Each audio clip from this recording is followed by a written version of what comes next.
Hello and good evening, everyone. The next 45 minutes will be spent discussing and understanding top things that are or should be important to a parent or a child when choosing the right school. I was reading somewhere a while back that there was a research which stated that finding the right school for one's child is one of the most stressful times a parent goes through in their lifetime. However, if you know what you're looking for, and if you know how to look for what you're looking for, hopefully this stress can be reduced multifolds. Let's find out how. My name is Pooja Kedia from SchoolWiser, and to wrap my head around the key factors that every parent should know about while choosing the right school, I am joined by Vishnu Karthik. Vishnu has over 15 years of experience in leadership development, school leadership, and school administration. An alum of Harvard University, he is responsible for new school initiatives and strategic projects for the Heritage Group, including curriculum development, instructional leadership, continuous school improvement, and technology integration. Vishnu has delivered projects in India, US, Southeast Asia, and Europe. He is a practitioner of yoga and Vedanta and believes that his work is a medium to reach his deeper self. Vishnu is currently the CEO of Xperiential Learning Systems and an Associate Director of the Heritage Group of Schools. A very warm welcome to you, Vishnu, and thank you for being with us today. I also have with me today Sushant Kalra. Sushant is the founder of Parwarish Institute of Parenting, and he has a professional career of almost 3 decades, with his experience spanning across various industries. As a parenting coach, Sushant has trained over 25,000 parents and teachers across the world. Sushant is a TEDx speaker and the author of Perfect Parenting, a book on how to raise happy and successful children. He has won many awards, such as the Best Teacher and Parent Coach Award by the Federation of Public School of Delhi, the Education Innovator Award by the Council of Global Education USA, and Courageous Class Award by the Kenneth Cole Foundation USA. Welcome, Sushant, and thanks for joining us today. Thanks, Pooja. Happy to be here. Great. We're also joined by Mimansa Singh Tanwar. Mimansa is a clinical psychologist with the Department of Mental Health Behavioral Sciences, Fortis Healthcare. She is known to use evidence-based treatment with adolescents, parents, couples, and families. Mimansa has been a speaker at various national and international forums on issues related to mental health and is also a TEDx speaker like Sushant. She has co-authored many books such as Raising Confident Children, a 52-week guide, Talking about Mental Health in a Classroom, a mental health curriculum for teachers, and many more. She has been actively engaged with schools, leading NGOs and corporates to raise mental health awareness across the country and has been working towards making mental health a priority for the young members of the society. Welcome, Mimansa, and I look forward to our discussion today. Thank you, Pooja. Great. Let's dig into the conversation right now. I'd like to start with you, Vishnu, if that's all right. Let's just start by hitting the nail on its head. Could you please, for all the parents who are going to be listening to this video, quickly list in order of importance or in order of priority, 5 factors that you believe every parent should consider while choosing the right school for their child, and pick any one that you think is most important for you as a parent and elaborate on that. Thank you, Pooja. I'm going to remember the 2-minute rule you just laid out. So I'm going to be quick to the point. One, I'm also responding not just as a member of the teaching and the schooling fraternity, but I'm also a parent of a 3.5-year-old daughter. So I'm also looking for admissions this year. So the first priority for me would definitely be the culture of the school community. I think that is an intangible, but that is the most important thing a parent should ideally look for in the school. Does the school believe in inclusive learning? How does school treat the idea of multiple perspectives, for example? Does the school look for one right answer or multiple languages for the child to express one's understanding? Does the school include parents, for example, in a spirit of collaboration? So the culture is very, very important. And you could sense that the moment you walk into a school and you could sound, feel, touch, experience what the school believes in it. So that's first. Second, for me, very important is the quality of teacher leadership. I'm not saying teachers. I often say a school's quality is determined by not just the teachers, but the teacher leaders. In fact, that has a significant impact on student learning outcomes. It has a significant impact on the culture of any institution for that matter. So the quality of teacher leadership, school leadership is very, very important. The third factor I would definitely look for is the quality of professional development among the school invest in the teachers. In fact, that's something which I often find parents not asking the school enough. They just look at the results, they look at infrastructure, but the most important thing which actually impacts the quality of a child's learning is how much does the school invest in the learning of the teachers in itself. And these are something which you can find out through interaction, through websites, through feedback from parents, feedback from teachers, etc. The investments one a school makes in professional development. The fourth is usable infrastructure. I say this because a lot of schools flaunt infrastructure on their brochures, etc., for fancy squash courts, swimming pools, etc. But those are all important. But it's important to also to understand just because it is there doesn't mean the child uses that infrastructure. Usability is critical. You can have one squash court, but the child will never get to use it more than 5 times in an entire year. Then that is not a usable infrastructure. That's probably just there for display. So as a parent, I would probably see, okay, is that infrastructure is usable for my child, and is that usability will have any impact on my child's growth in it? And lastly, for me, although it's the last, but it's also a very critical factor for me to keep in mind is the sense of safety that the school would exhibit, sense of care the school is going to exhibit in it. Do they have the right systems, processes, etc.? Do they think through the last detail, for example?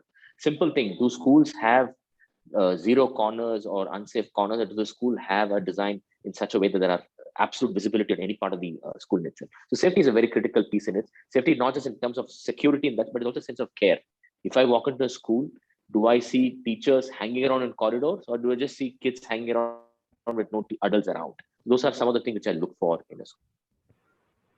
But the primary important thing for me as a parent is culture. Great. Thank you so much. And I think I personally believe in the culture. I also love what you said about the infrastructure. Now, I'm going to spend another minute on the culture. So when a parent walks in and has an interaction for about a half an hour, 45 minutes, how do they know if the culture of the school is right? What is it that they should be looking for? Is that question to me? Yes, Vishnu. Sorry. Yes. So, yes, the one tip I have is parents should not just ask other parents, they should actually ask teachers. And it's not difficult. If you really make effort, you can actually find a lot of teachers who teach in that school. And you could actually call up 4 or 5 teachers and find out how are they treated in the school. So if you want a child to be treated a certain way, that will only happen when you ensure that the adults, the teachers are also treated the same way. If you want child to be empowered in the classroom, that can never happen if the teachers are not empowered in the classroom. So the first way to figure out is what is the empowerment quotient? What is the kind of hierarchy-less culture? One of the problems in many Indian schools, and this problem is there in many Asian schools actually, there is a certain sense of hierarchy. The relationship with authority, power, so deep rooted in us. Schools have to go out of the way to break it. So do they still have the fear of a principal's room in it? Is there the sir, ma'am culture, which is a legacy of the British system? Or is there an egalitarian structure in the class staff rooms? So if teachers are experiencing freedom, sense of empowerment in the staff room, children will experience that in the classroom. Great, thank you so much. And I love what you said. And I think what you said is really true, that to be able to gauge if your child will be happy, if you're going to be handing over your child to a teacher, if she's not happiness, that unhappiness will transfer to the child in some form or shape. So thank you. I heard you say culture. I heard you say quality of the teacher leader, which is very important. Quality of professional development, usable infrastructure. I love that, because we've seen a lot of schools talk about, there's a swimming pool. Well, your child will not use the pool for the first 5-7 years. Or there is a football field. Your child will not probably play football for the first 7 years. So great, it's there, but what will your child be able to use is something you as a parent would definitely want to determine. Thanks so much for that, Vishnu. Vishnu, if I could ask you another question, this is something that comes up a lot in parent discussions. Last 2-3 years, we've seen that there has been a big change in the learning ecosystem. Teachers are using a lot more technology to support their teaching. Children have become very tech savvy, have become self-reliant in what they do. Schools have started becoming a lot more supportive and open to looking at new contents and looking at new tools to be able to support their teachers.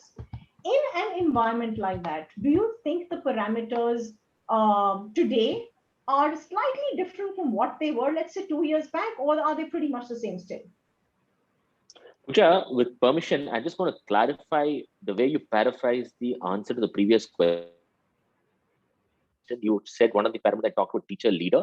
I want to clarify, I'm preferring teacher leaders. And it's extremely important to differentiate between these two things. Right. Schools have to have a deep bench strength of great leaders. Schools which show a unitary leader leading like a white knight are not necessarily great learning communities. But schools which have a deep layer of leadership at every level, these are great. So teacher leaders is what I focused on. This is a very great question you're asking about with changing learning patterns, especially in COVID, for example, right. Use of technology, etc. Has the patterns or the parameters for assessing changed or not? My answer to you question, Pooja, is no. But I would also like to say that I think in India, I don't think parents have asked the right questions to schools. For example, one of the ways to assess a curriculum, often parents ask, what board do you follow, CBSE or IB or ICSE? Actually, it's a very relevant question because, especially for young children, it doesn't matter which board you are in. You could be in any board or no board in it. The question to ask is, what is the pattern of assessment? If there is one thing which parents have to ask to know the quality of curriculum is to know how testing happens. Because testing, not just in schools, but in life also, what you test gets done. What you measure gets done. So the pattern of the way school assesses student learning determines everything in the classroom. So if a parent is able to ask, okay, are you using just a unitary form of exam or a test, but are you using multiple forms of assessment? That itself will tell you what is the quality of teaching and learning. That fundamental way of learning has not changed. Technology could be a medium, right. But the importance of the type of assessment, how am I going to measure a student's learning and progress, that has not changed at all now. What has definitely happened is with technology, the opportunities for multiple forms of assessment has changed. I think it's a great opportunity for parents to question those assumptions which a school might have. Great. Thank you so much for that. Thanks, Vishnu. Sushant, if I could come to you with my next question. Being a parent myself, I know for a fact that school admission time is truly a very stressful time. And in fact, unfortunately, even after one goes and seeks admission in a school, you're still fretting and wondering what's happening with the neighbor's kid's school, and you're always trying to see and second guess and see if you've made the right decision. To all these anxious parents out there, as a parent coach, what's your advice? I think everybody would expect somebody to say don't stress, which is impossible. So welcome to parenthood. The day a child is born to the day you are on earth, you will be stressed. My dad is 77 now. I'm 52.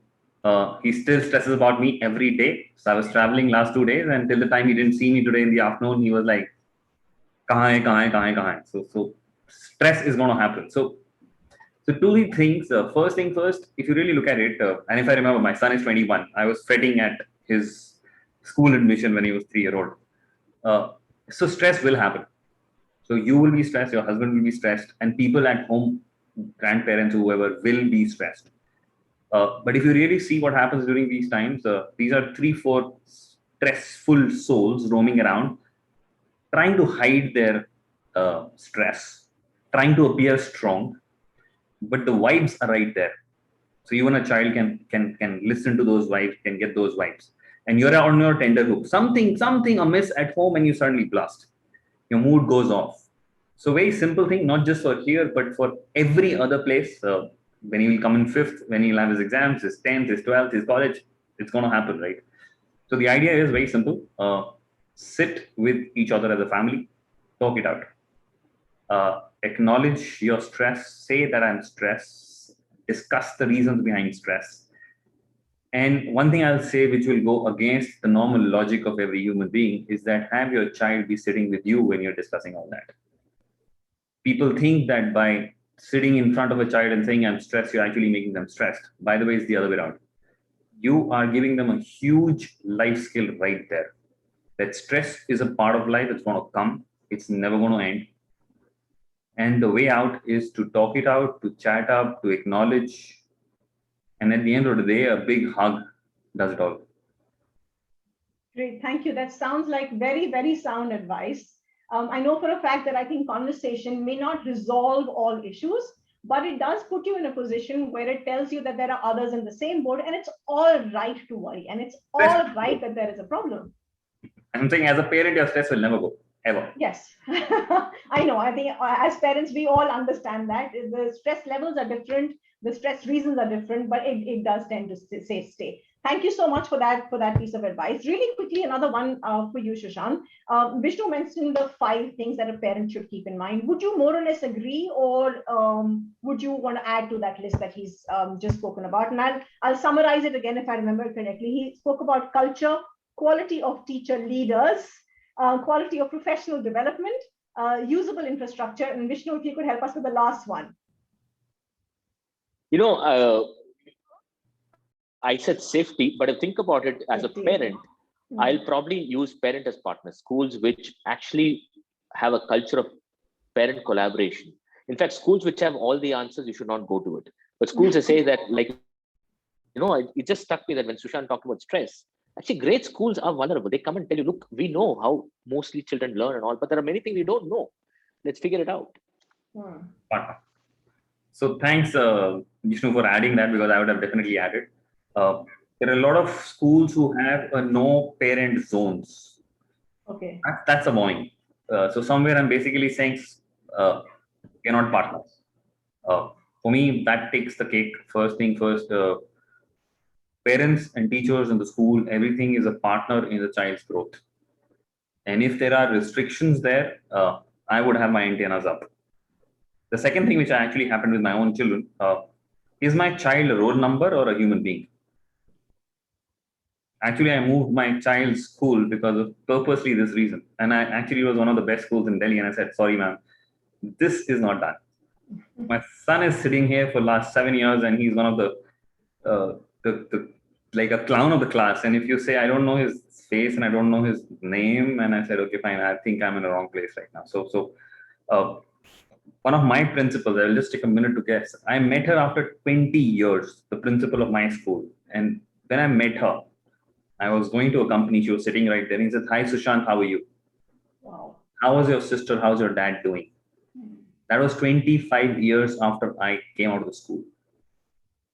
I'm saying it and I have goosebumps all over. We say that there are a large number of children in the classroom and we can't remember names. If you are interested in a human being, you will never forget the name. The point is, am I interested in a human being, or am I interested in my course? Am I there to complete the syllabus? So that would be the next one for me. That is my child a roll number or a human being out there. Third thing I want to add just quickly, with the whole shift happening in the last 30, 40 years, and I'll slightly differ or add to what Vishnu is saying, the assessments have to move from academics to life skills and competencies. And if you ask me, 99% of the schools are still assessing academic performance. I won't be interested, because what we are teaching today to child, 15 years from now, 20 years from now, when they come into productive life, whatever we are doing today will not be valid. And COVID has proven it. True. So whatever we're teaching them today, the knowledge of it, I'm sure it will not be valid.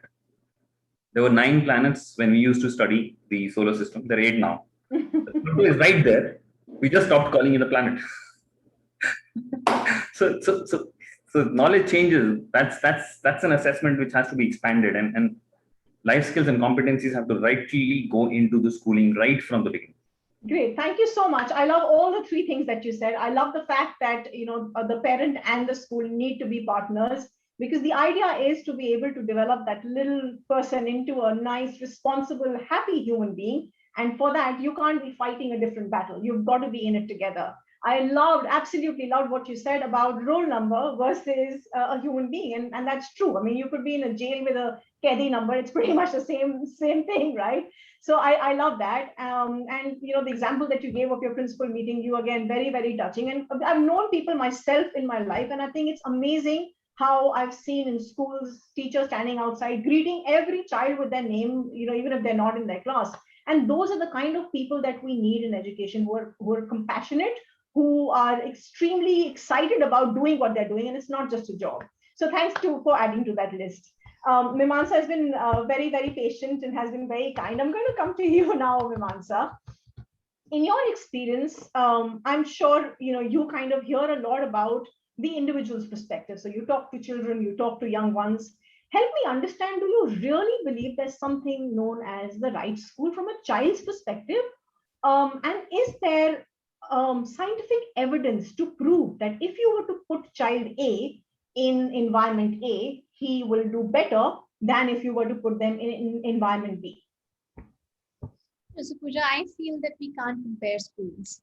I think what really matters is the environment. And for any child, for that matter, is the immediate environment that matters the most. When we look at a child's ecosystem, the environment consists of teachers, parents, and of course, peers. So, we have to look at a combination of all these three things.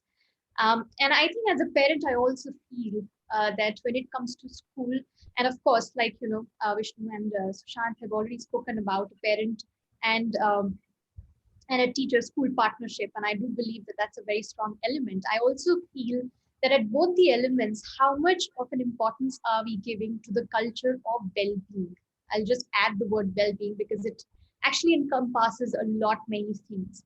So for me, the questions to ask and to look for in a school is, how is my child also helped through different transitions?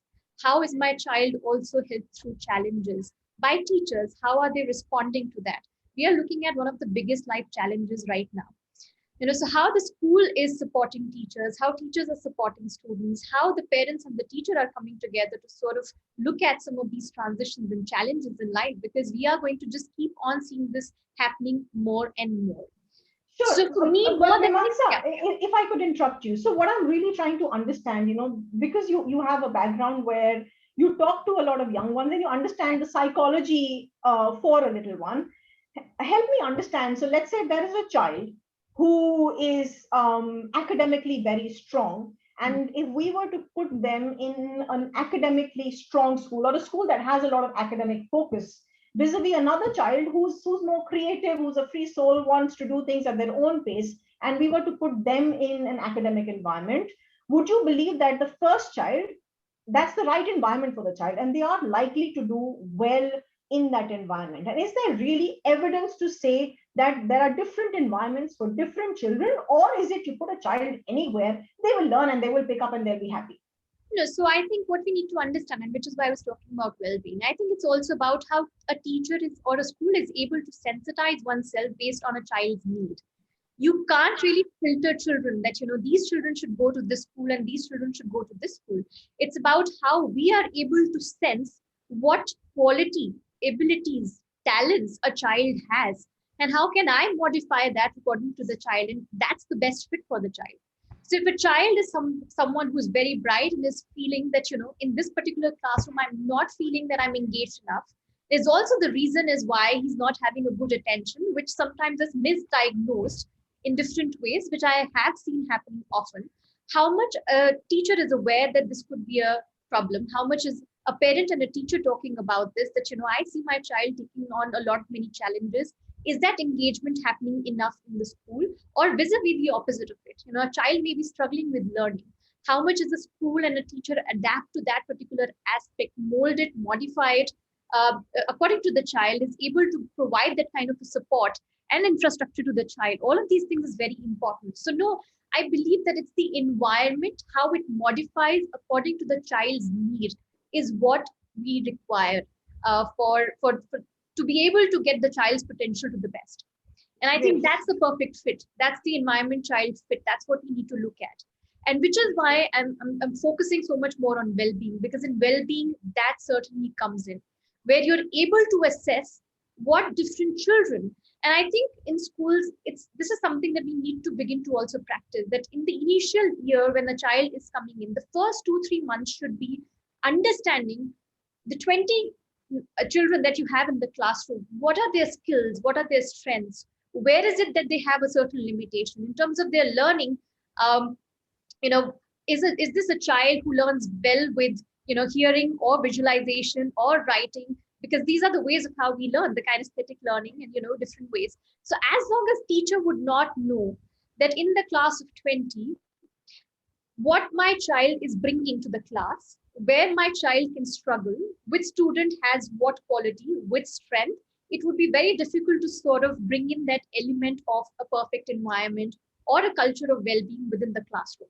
And that's what I mean by culture of well-being within the classroom as well. And that's how you are able to turn it into a school which has a culture of well-being. You have to really go down to the root to be able to bring that element.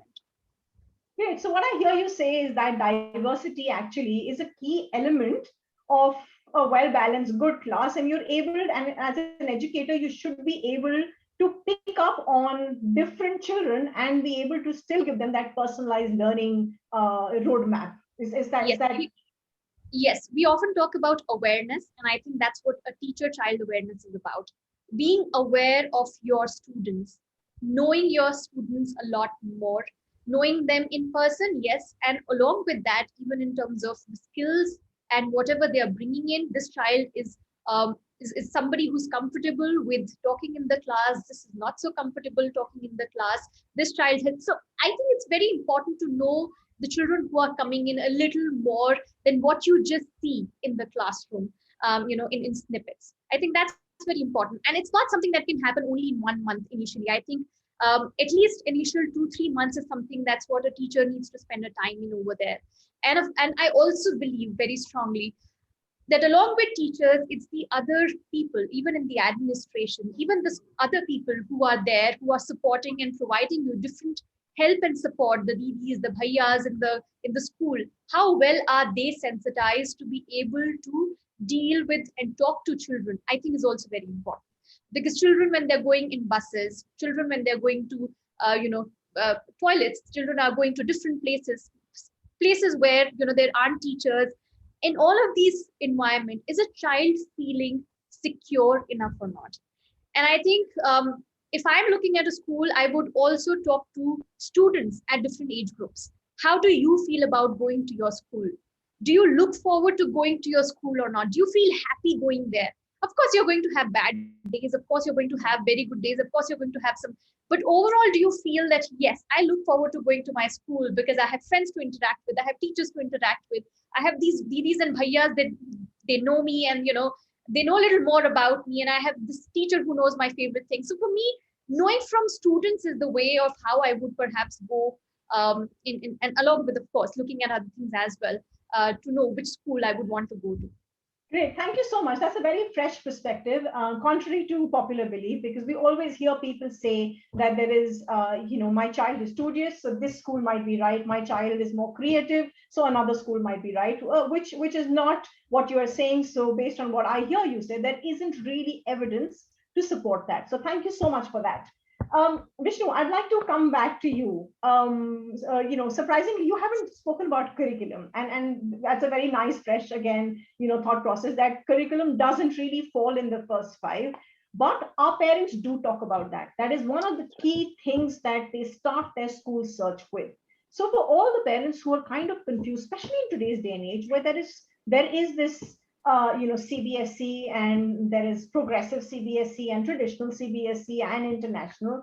Let's just start by kind of clearing the air and helping our parents understand what is the real difference that a parent will be able to see between a progressive or an experiential or a project-based CBSE curriculum as compared to a traditional CBSE curriculum. So before I answer this question, I just want to also dispel this myth. Whenever I meet parents in workshops or conferences, I make it a point to clarify this. First thing first, CBSE is not a curriculum body. A lot of parents are not aware. Even students who graduated from CBSE school, like myself, we're not aware when we were in the school. CBSE is not a curriculum; it's a testing examination body.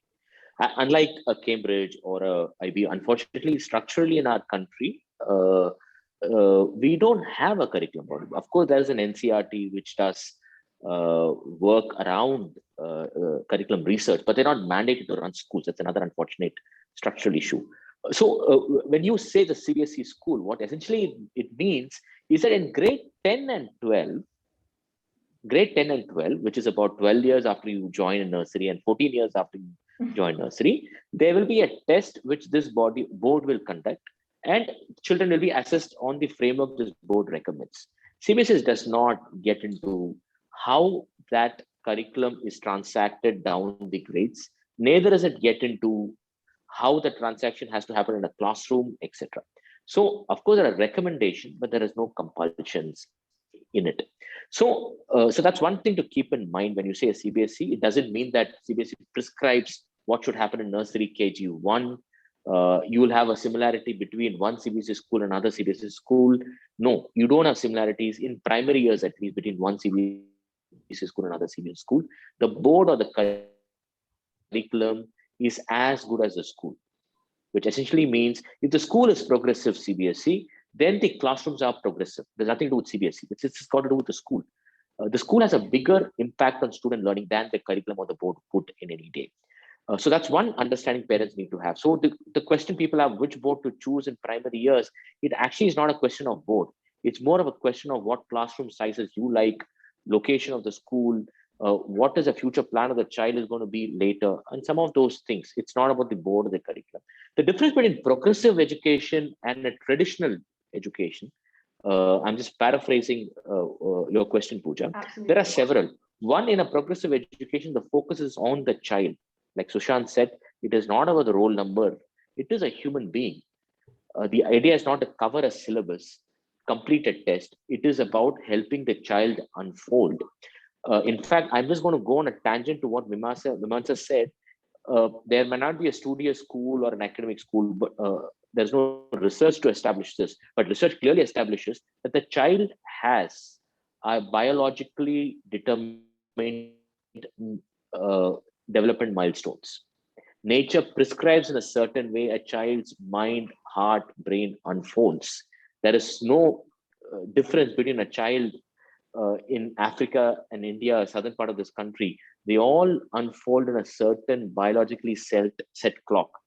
So a school has to reflect that reality of nature, that reality, what we call it Swadharma, or the true essence of a child. The school has to honor that, whether you're studious or not. I mean, that's a question you could ask in the middle and the senior school. But the primary school, it's about honoring the child's true self. A progressive school focuses largely on the child rather than a traditional school, CBSE or international or a state board school. They probably focus on the syllabus to uncover it than on the child. I think Sushant and Mimansa talked about the progressive school will focus a lot on what we call socio-emotional learning. What makes us human. That's the focus. A traditional school will probably focus on content of what to cover, not on the other important core capacities and skills, what we call. And the third very important difference between a traditional and a progressive school. In a progressive school, one of the key traits of that is that there are multiple forms of assessment. And that assessment is also of not just concepts, what Sushant said, of concepts. It's about skills, capacities, frameworks, etc. And these skills are not taught through a class. And it's very, very important to understand. You know, in our times, when we learned moral instruction, there was a class. Every week, 1 hour class, there should be somebody who do some. Frankly, leadership or good traits are not learned in the class. If at all we learn good values from our school, it's not through moral instruction class, it's through role modeling of a good principles example Sushant talked about, or a good teacher you experienced. So progressive schools realize this. They say that, look, you can't teach some of these life capacities and skills through a class. You can only teach them, one, through role modeling and through real life authentic work. So best way to learn leadership skills is not through a lecture, but it's actually to do a project where you're able to build and exhibit your leadership capacities, where you're able to experience that vulnerability, where you're able to experience challenges, and you're able to build those muscles and capacities in yourself. So progressive school do not treat critical skills to be taught through a 60-minute period. They treat this as opportunities to learn through real life projects. Traditional school will possibly just view as a timetable, 60-minute slot. I'm going to give you a 60-minute slot and I'm going to cover technology skills, English skills, etc. I can go on a big day-long lecture or a workshop on this, Pooja, but I'm going to stick to the 2-minute rule. I think beautifully put. I mean, firstly, very, very important for all our parents to understand the first part of what you said, which is the difference between the curriculum and the examination. The examination is something that you'll have to worry about 10, 12 years from the day when your child joins school. The curriculum is something that you should be focused on. So thank you so much for that. We're talking about progressive schools will focus more on the child. There will be a thought through curriculum or a mindful curriculum. There's going to be content along with skill, and there's going to be a multiple testing environment. So where they're looking at not just seeing how good you are in maths or English, but also your leadership skills or how well you partner with people, how do you work in different environments. So thank you so much. This transitions me very well to my next question, which is for you, Sushant. I know you've been involved with curriculum design in the past. Now, when a parent interacts with the school, what are the key questions that they can ask the school, which tells them that the curriculum has been mindfully kind of developed, keeping the child at the center? Here, I'll go back to the same answer before. It was more of the assessment. So even Vishnu talked about it when he was talking it first. That what am I assessing the child on? Like, what is the report card which I'm going to get every week, month, quarter, whatever? And how is that designed? And how is that measured? And how is it articulated? So a traditional would be like getting every week that these are the marks scored and this is how it's done. These are the concepts my child has done. This is not what he's learned. And a footnote talking about his behavior. Versus, I was very impressed, actually, something which we had to take off, which was taken off, which was the CCE. The CCE report card, the CCE assessment was amazing. Sad part is we made it beautifully, it got rolled out, but it never got, the training to the last mile didn't happen. So the teacher who had to actually use it just couldn't use it. They didn't have the wherewithal, they were not capacity built to do it, and just fell through. It's like the day we announced CC going out, it was heartbreaking. It was something progressive, something which would have altered the Indian education system, had to be taken off because we couldn't implement it well. So that would be one. The other thing which I would always want to do the parents to do is speak to a few teachers. I really loved what Mimansa also said, that speak to children. That's brilliant. Thanks for putting that in. If a child in class 10th and 11th would be happily talking about the school, I think that's the best marketing any school can make. Rather than the principal talking about it or the teachers talking about it, if the child talks about it, wow, man, that takes the cake. So talking to teachers about what works for you in a classroom, how do you manage children, what happens when a child is not doing well, what do you assess a child as, and just conversing with a teacher. That will give you a real feel that what exactly is the teacher involved in, what is her focus, and also it will also give you an inkling into what Vishnu pointed out was, is the school looking at the professional development of the teacher? If they are, you will see it, you will hear it in their talk with you, that what they've learned, what is around, are they honing their skills, are they honing their knowledge, are they up to date? So I think these are the two things I would go for. Yeah. So in a sense, what I hear you say is it's not really just the curriculum. You're kind of getting a sense of the organization of the people who are running the show. How good are they in what they do? How happy are the people who are working for them? And thus, how well will they be able to deliver what they're set out to deliver? And I think all these aspects put together kind of make up the school. And so look at all of these and not just the curriculum in silos. I mean, that's what I hear you say, right? Yeah, I take a small example here. If I give you Tendulkar's bat, how many of us will score those many runs? But if you give my broken bat to Tendulkar, he'll still score centuries. It's not in the bat. It's not in the curriculum. Exactly what Vishnu said. Yeah.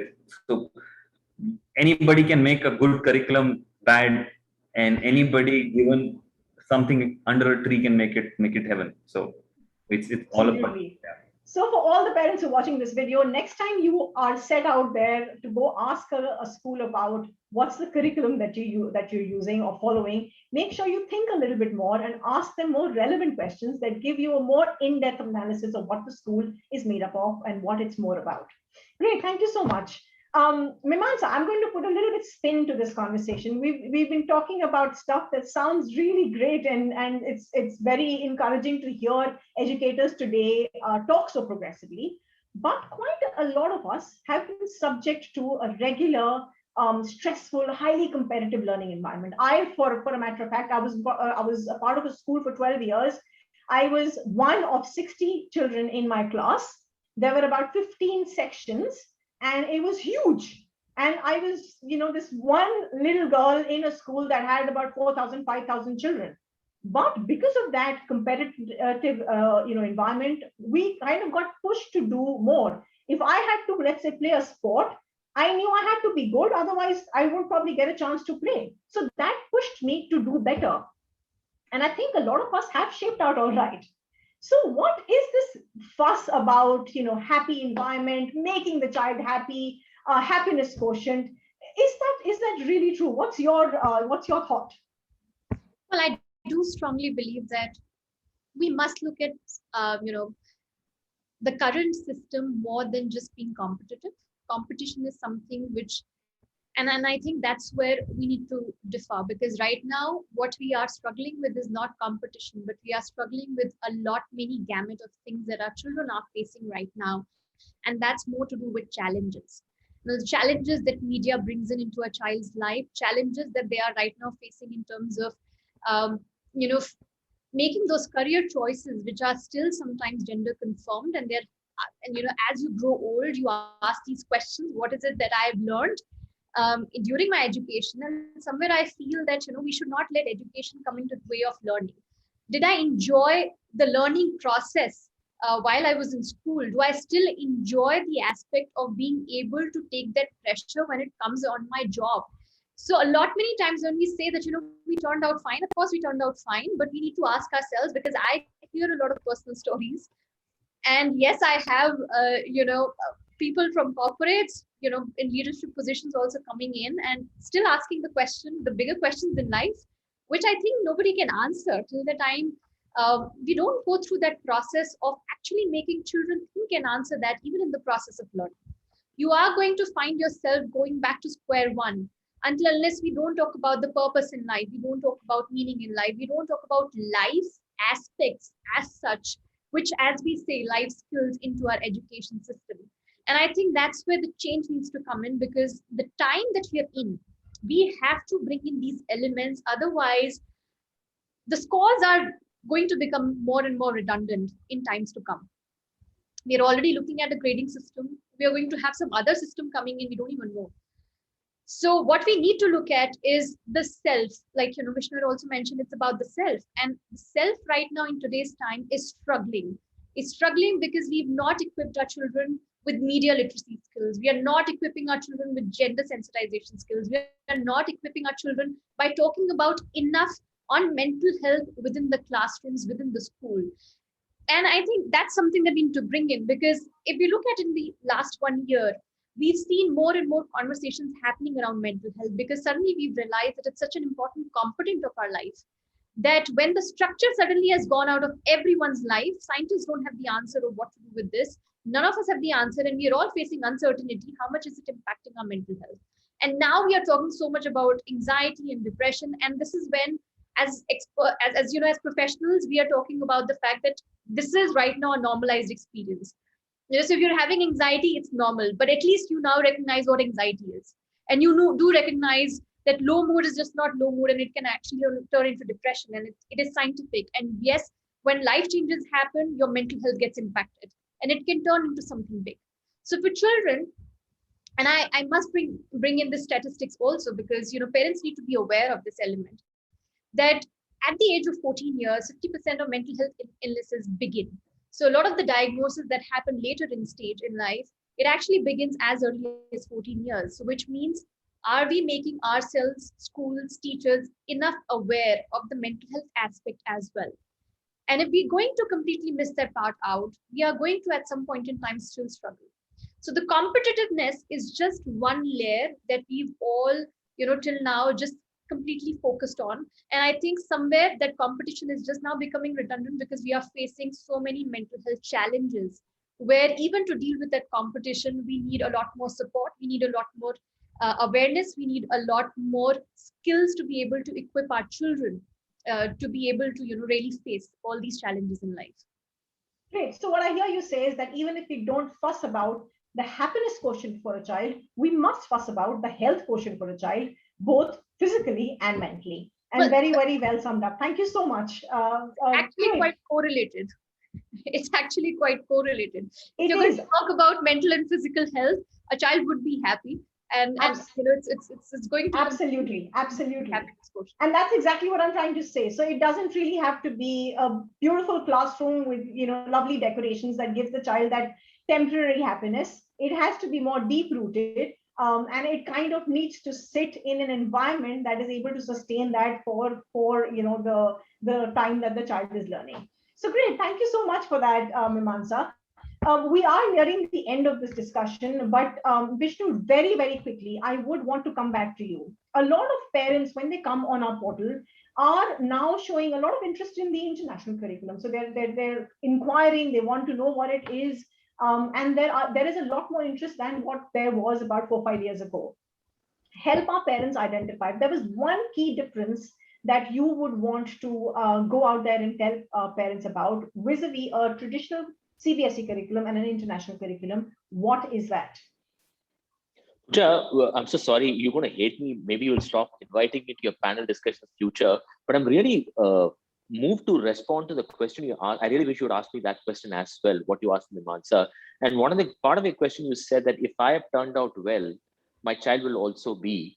And I'm really moved to respond. I know Sushant is a bigger expert in parenting, but I feel one of the cardinal sins as a parent we might do for our children is to say that what I have achieved is the benchmark for my child. So if I have turned out well, so will my child. Actually, we can't be the benchmarks for our children. Our children will probably be infinitely more evolved than we are. So let's not, I don't want any parent to actually make this thing, okay, I have done this, so my child also be okay. We have all done well in our lives, or what have we done in life, not because of these hyper competitive systems, but in spite of these hyper competitive systems. And there's a big difference between competition and excellence. They're not the same. There could be causation, but there's no correlation between these two things. I think we must have talked about a bit about it. So excellence is what we should pursue in our children. Competitiveness actually in the long run impacts us. And in fact, you can see it in the corporate world. Many leaders hit a glass ceiling because they're not able to let go of their hyper competitiveness and collaborate to get things done. Anyway, so coming back to your question on international schools, I think there's a big movement happening towards international schools. At the Heritage, we've had all kinds of curriculums, but I do know the fastest growing curriculum, not just us, but I know at the national, international level, is the international curriculum. The appeal is largely because CBSE doesn't give you a strong framework at the primary and the middle school level, and there's more textbook focused. Because they're not a curriculum body, they're more a textbook syllabus body. The international curriculums are far more comprehensive and deeper. And they also cover a lot more than just content. They just don't have subject. They focus a lot of capacities, skills, social emotional learning. Mimansa talks about. I think well-being is a very integral part of the way international programs look at. They also invested heavily in terms of research, which unfortunately national curriculums are not being able to focus. So that's one of the reasons I think parents are also increasingly shifting towards it. In fact, I was just sharing in another panel, in our generation, when we were in school, a lot of us in our generation moved from state boards to CBSE schools. at least the states in southern part of this country, like Tamil Nadu and all, many children in my generation shifted from state board to CBSE. In fact, the previous generation of our parents, they also had a shift. Their shift was from public schools to private schools. They probably joined a convent or a DPS, but they're still private schools. Many were shifted. Today's shift is actually from national to international curriculums. Also because, like, Sushant talked about CC, it's a great system, but CBSE does not have the bandwidth or the institutional capacity to build capability in teachers to implement a basic assessment system like a CC. CC is brilliant in paper, but if you see in schools how it gets implemented, you really feel sorry. They've really commoditized even a CC or a comprehensive evaluation system.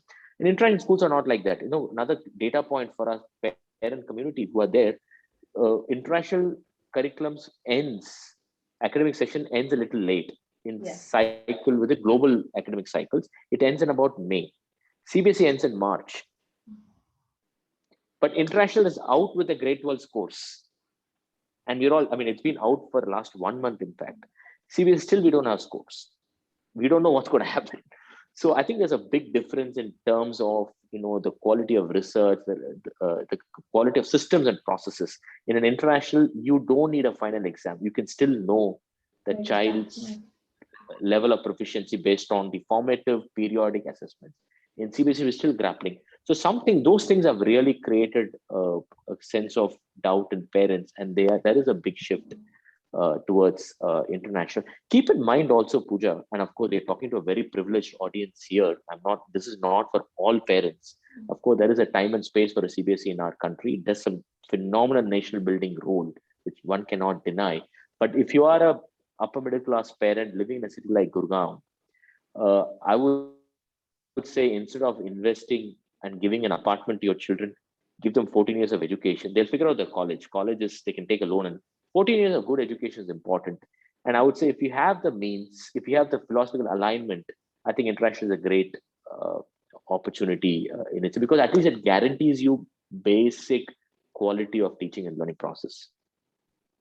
Great. Thank you so much for that, Vishnu. Hopefully for all the parents listening in, that gives you a little bit food for thought. So you could go online, read a little more, find out a little more, and do, start comparing for yourselves.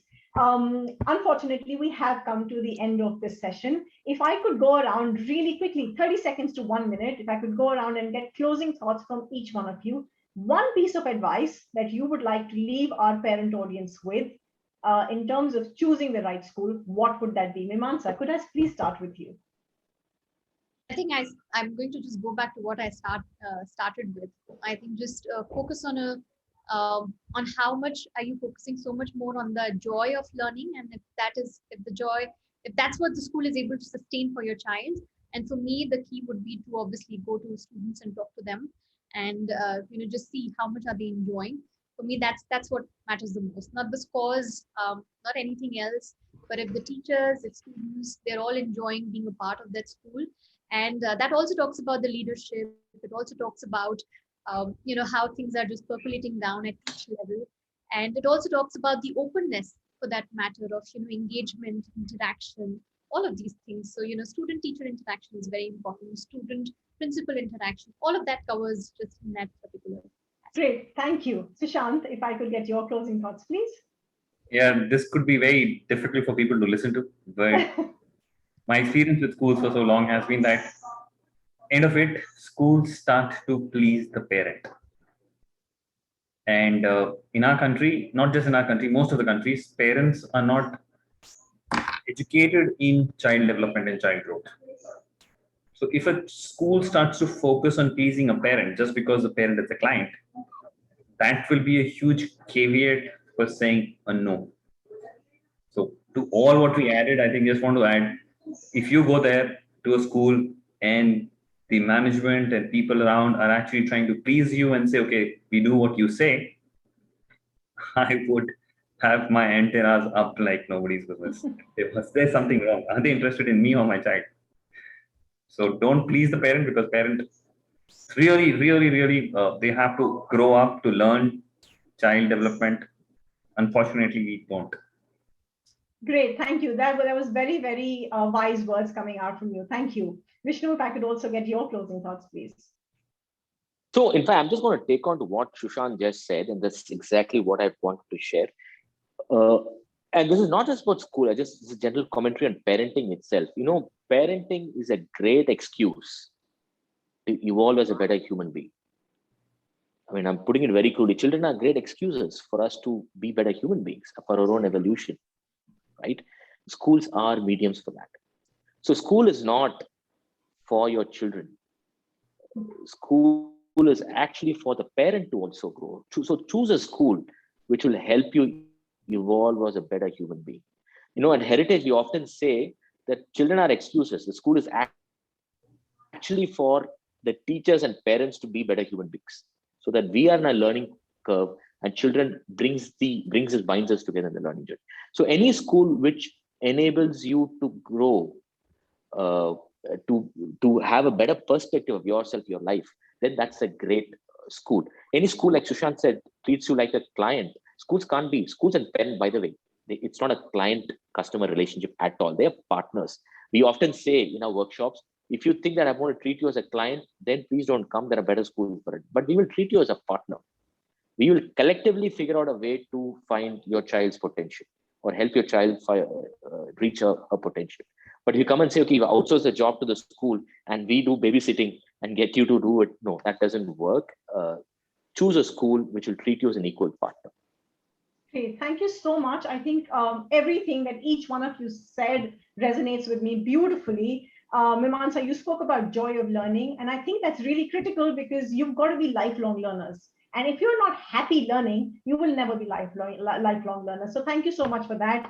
Sushant, I love what you said, but what you said also means that there's a huge cultural shift that we need in the society. So when people go out there looking for schools, and like Vishnu said rightly, it's not that I've paid you money and I'm getting a service. It's not the relationship that you should seek from the school, because you're kind of starting a wrong precedent. So I love what you said. Don't look at the school that puts you on a pedestal and says, what can we do for you? Try and understand what they already do for the parents that they have with them, and then make a decision if that's the right school for you. Vishnu, I love what you said as well, that choose the school that helps you evolve as a human being, because that is absolutely bang on true. There is so much learning that actually flows through our child to us from the school as well. So it is truly a partnership, and you've got to kind of resonate with the thoughts with what the school has to be able to have that effective partnership. On that note, all I'd like to say is that each child is unique, and so are their needs and how they respond in different situations. There are some children who perform better when presented with a competitive environment, while others will succumb to that pressure. There are some who respond better in a large setting, and there are others who are individual learners. As parents, it's up to us to understand our children and to then give them the environment which is right for them, which will help them thrive. Our experts today have given you a lot of tips and tricks which you should think about.